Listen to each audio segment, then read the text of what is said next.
మీరు ఇప్పుడు బండి భగీరథ్ గురించి నిన్న అడిగినారు.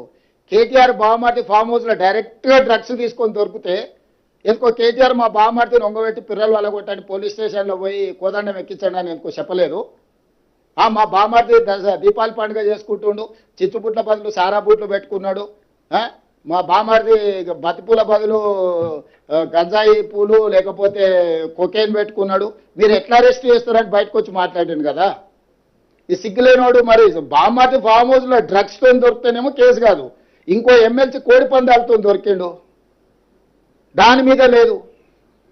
ఇవాళ నేను చెప్తున్నా అధికారికంగా, దుబాయ్లో చనిపోయిన కేటీఆర్ మిత్రుడు ఆర్థిక లావాదేవీలు వాళ్ళ ఎమ్మెల్యే ఎక్స్ఎమ్మెల్యే వాళ్ళ ఫామ్ హౌస్లో డ్రగ్స్తోని పోలీసుల మీద కాల్పులు చేసి దొరికిండు. ఇంత చట్టాన్ని గౌరవించి సమాజాన్ని ఉద్ధరించే కేటీఆర్ ఏడబడుకున్నాడు, ఏ బొక్కలు పండుకుండు, ఎందుకో పార్టీల నుంచి సస్పెండ్ చేయలేదు వాళ్ళను. అసలు ఎంత సిగ్గులేనితనం, బర్తెగించిన తనం, ఇంతకంటే సిగ్గు తప్పినోడు ఎవడన్నా ఉంటాడా?